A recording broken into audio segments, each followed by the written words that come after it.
Okay, we're going to start. The first section kind of explains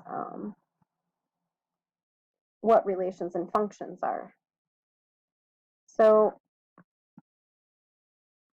a relation, is nothing more than a set of ordered pairs. Let me get a white pen. Set of ordered pairs.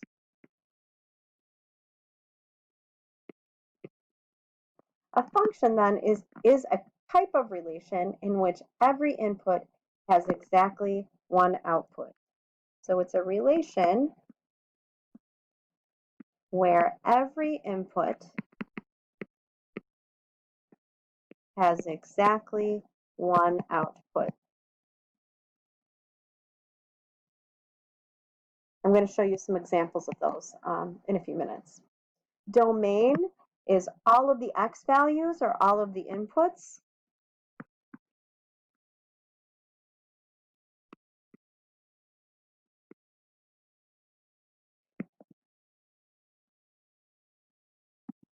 The range is all of the y values.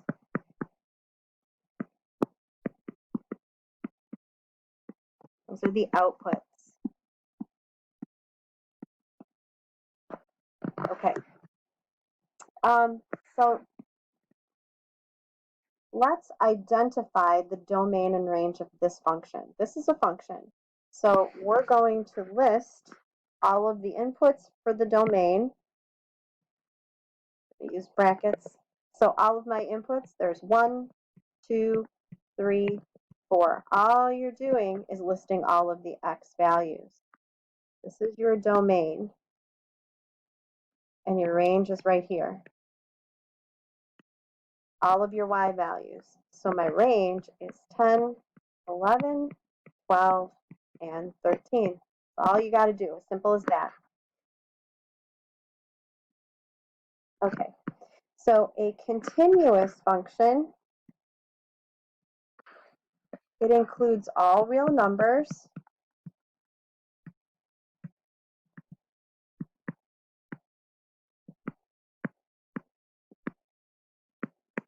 and the graph is a line or a curve.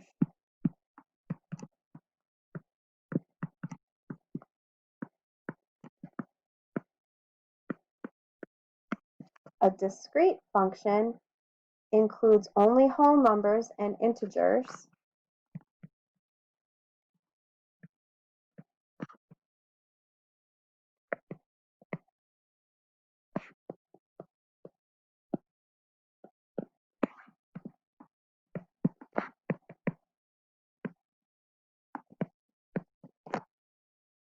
And it's a series of data points. The graph is a series of data points.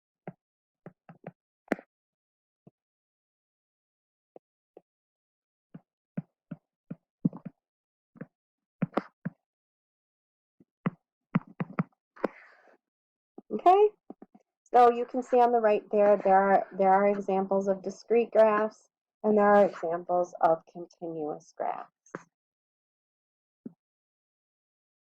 All right, so some of this we've talked about. We talked about interval notation already when we did inequalities. We're going to talk about set builder notation. It's when you describe a set of numbers by listing and showing math symbols or using words. So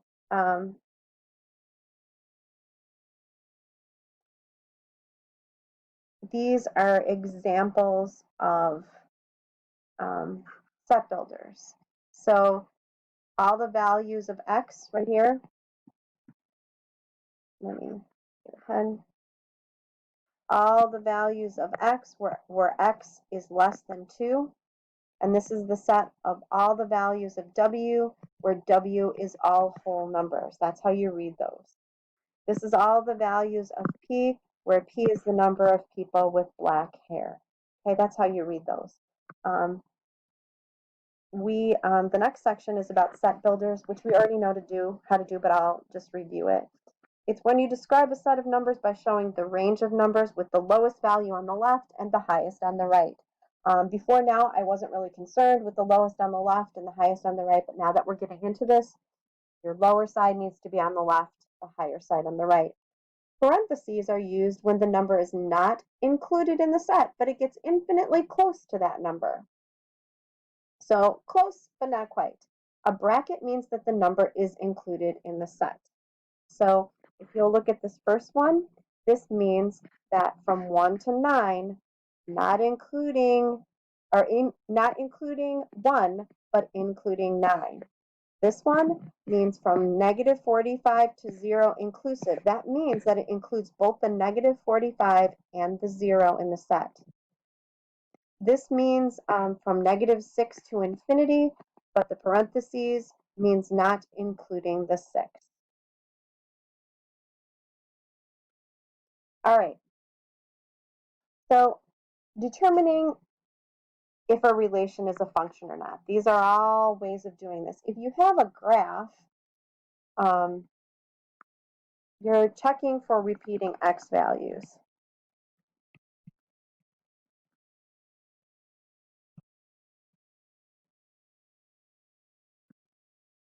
That would mean that if there were repeating x values, it would mean that some inputs had more than one output and that it's not a function. If you remember, the definition of a function is every single input has exactly one output.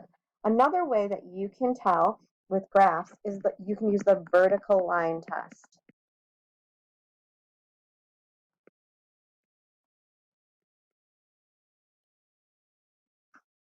Okay, so if a vertical line crosses the graph at more than one point, the relation is not a function.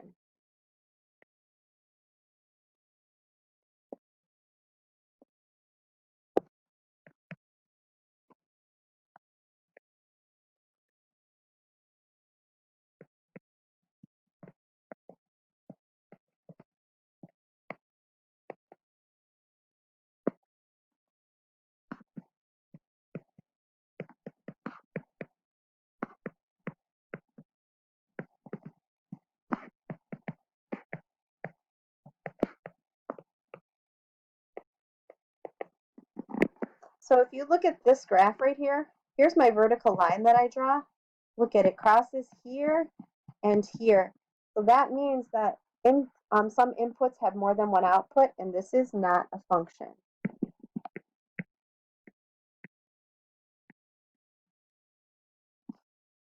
So this one over here, a vertical line anywhere you draw does not cross more than one point, so this is a function.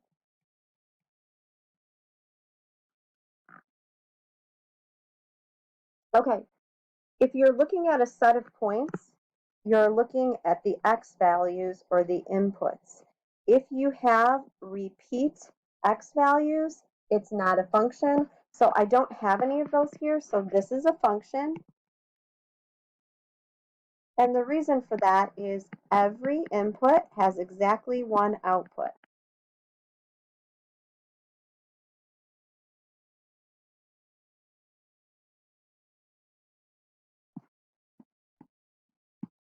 So the domain will be all of your x values.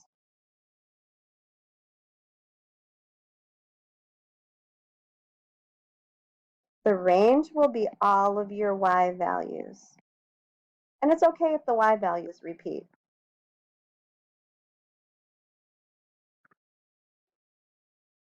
Okay, if it is a function, is it discrete or continuous? And tell me why.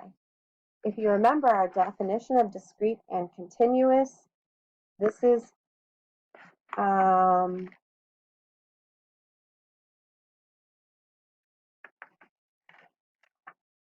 discrete.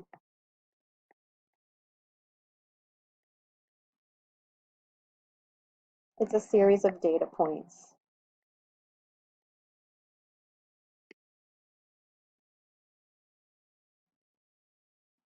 All right. Here's a table, same thing. We're looking for repeat x values. There aren't any, so this is a function.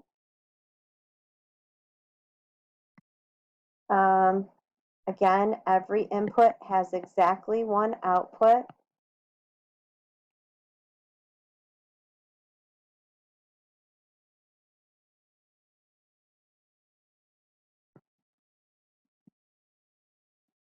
The domain will be all of your x values.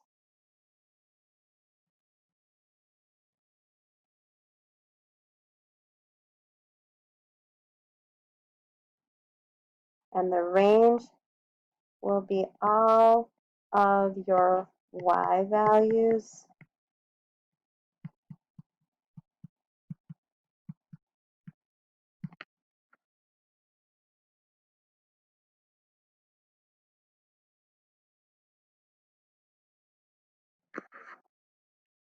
This is discrete.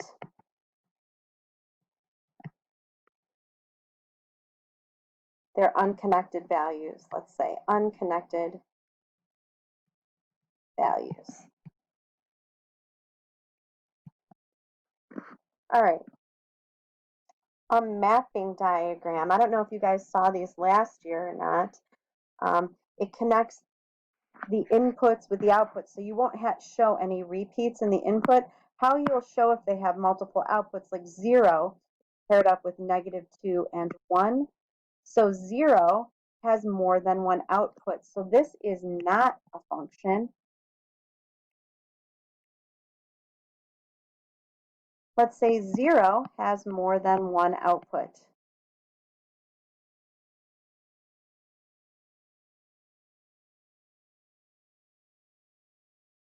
So the domain is all our inputs, 0, 1, 2, 3. And the range is -2, 1, 2, 4. There you go. Let's look at another mapping. This mapping, look, every one of the inputs or the domain has just one arrow coming from it. So this is a function because every input has exactly one output.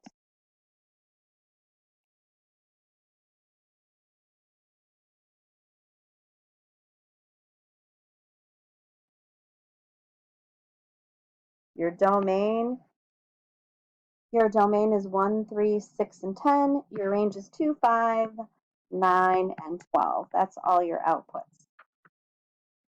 Okay, there's one last thing. Anything that you can put into slope-intercept form, standard form, any form of an equation of a line is a function. Because if you drew a line, it would pass the vertical line test.